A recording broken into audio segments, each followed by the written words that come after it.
پر ایک اور مسئلہ یہ ذہن میں رکھنا چاہیے کہ اکثر جو ہے جب کسی شخص کا انتقال ہو جاتا ہے اور اس کی بیوی بیوہ ہو جاتی ہے اور وہ عدت گزارنے کے بعد کہیں اور شادی کر لیتی ہے، تو آیا کہ اس مرنے والے شوہر کی جائیداد میں حصہ ہوگا یا نہیں؟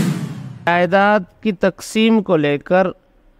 بھائی اپنی بہنوں کی شادیاں نہیں کرتے۔ ہم نے دیکھا ہے اس معاشرے میں یہ بیماری بھی رائج ہے،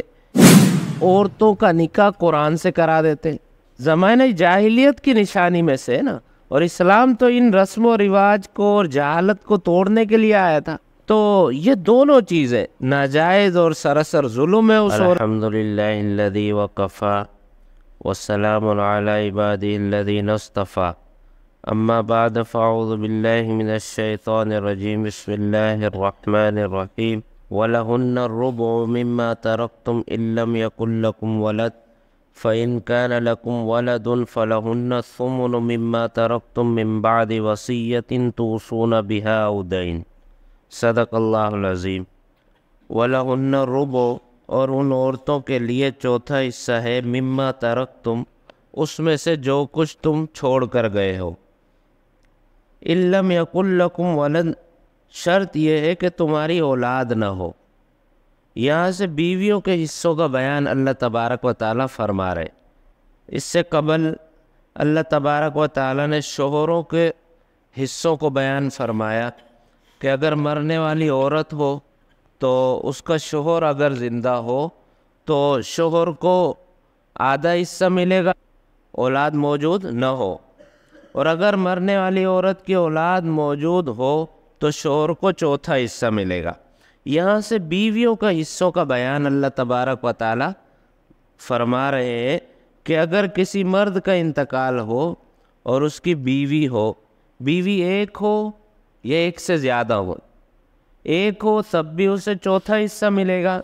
وَلَهُنَّ الرُّبُعُ مِمَّا تَرَكْتُمْ، اور ان عورتوں کے لیے چوتھا حصہ ہے، إِن لَّمْ يَكُن لَّكُمْ وَلَدٌ، جبکہ مرنے والے اس شخص کی اولاد موجود نہ ہو، تو پھر بیوی کو کتنا ملے گا؟ چوتھا حصہ ملے گا۔ فَإِن كَانَ لَكُمْ وَلَدٌ، اور اگر تمہارے لیے اولاد ہو، یعنی مرنے والے مرد کی اولاد موجود ہو، تو فَلَهُنَّ الثُّمُنُ مِمَّا تَرَكْتُمْ، تو ان عورتوں کا یعنی جو بیویاں اس کی زندہ ہے ان کو 8واں حصہ ملے گا۔ تو چاہے بیوی ایک ہو یا ایک سے زیادہ ہو، اگر بیوی ایک ہے اور اس مرنے والے مرد کی اولاد موجود نہیں ہے تو بیوی کو چوتھا حصہ ملے گا، ایک سے زیادہ ہے تب بھی وہ چوتھے حصے میں شریک ہوں گے۔ ایسا نہیں ہوگا کہ کسی شخص کی 2 بیویاں ہیں اور مرنے والے مرد کی اولاد موجود نہیں ہے تو ہر بیوی کو چوتھا حصہ الگ ملے گا، اس طرح نہیں ہوگا، بلکہ وہ 2 بیویاں چوتھے حصے میں شریک ہوں گی برابر کی، یا 3 بیویاں ہیں وہ بھی چوتھے حصے میں شریک ہوں گی۔ اگر مرنے والے مرد کی اولاد موجود ہے تو پھر ان بیویوں کا حصہ 8واں ہوگا۔ فَلَهُنَّ الثُّمُنُ، تو ان بیویوں کا حصہ 8واں حصہ ہوگا، یہ شریعت نے مقرر کیا ہے۔ مِن بَعْدِ وَصِيَّةٍ تُوصُونَ بِهَا أَوْ دَيْنٍ، یعنی وصیت کے نفاذ کے بعد اور قرض کے ادائیگی کے بعد۔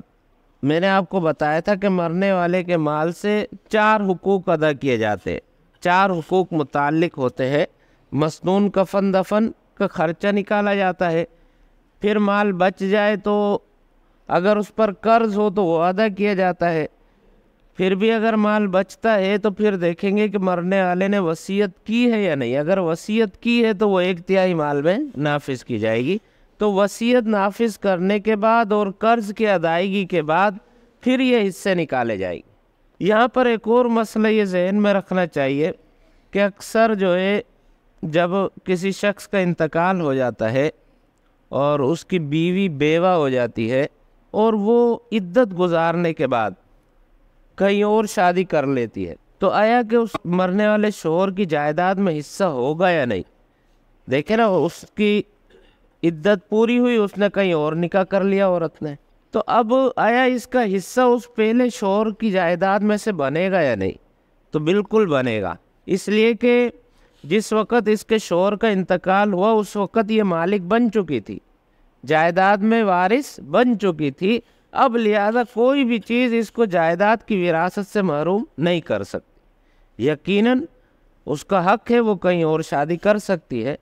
اکثر ہم نے دیکھا ہے کہ اگر کوئی عورت شوہر کے انتقال کے بعد کہیں اور شادی کر لے تو اسے پھر جائیداد میں حصہ نہیں دیا جاتا، یہی کہا جاتا ہے کہ بھائی اس نے تو کہیں اور شادی کر لیا، حالانکہ اس کا جائیداد میں حصہ بنتا ہے۔ اور دوسری جو اس معاشرے میں غلط فہمی اس مسئلے کو لے کر ہے وہ یہ ہے، اکثر جو ہے جائیداد کی تقسیم کو لے کر بھائی اپنی بہنوں کی شادیاں نہیں کرتے۔ ہم نے دیکھا ہے اس معاشرے میں یہ بیماری بھی رائج ہے کہ وہ صرف اس ڈر کی وجہ سے شادی نہیں کرتے کہ کہیں ہمیں جائیداد میں سے حصہ نہ دینا پڑ جائے، پھر ان کی عمریں گزر جاتی ہے، وہ بیچاری بوڑھی ہو جاتی ہے، ایسے ہی اس دنیا سے چلی جاتی ہیں۔ یا بہت سے قوموں میں یہ رواج بھی ہے کہ وہ عورتوں کا نکاح قرآن سے کرا دیتے ہیں، زمانہ جاہلیت کی نشانی میں سے نا، اور اسلام تو ان رسم و رواج کو اور جہالت کو توڑنے کے لیے آیا تھا۔ تو یہ دونوں چیزیں ناجائز اور سراسر ظلم ہے اس عورت پر کہ قرآن سے شادی کرنا، پھر زندگی بھر وہ کسی مرد سے شادی نہیں کرتی، یا جائیداد دینے کے ڈر سے اس کی شادی نہ کرنا، مختلف ہیلے بہانے اختیار کرنا، تو یہ سراسر اس کے ساتھ ظلم ہے اور اسلامی تعلیمات کے کیا ہے خلاف ہے۔ اللہ تعالیٰ سے دعا ہے کہ اللہ تبارک و تعالیٰ ان تمام بیماریوں سے ہم سب کو بچنے کی توفیق عطا فرمائے۔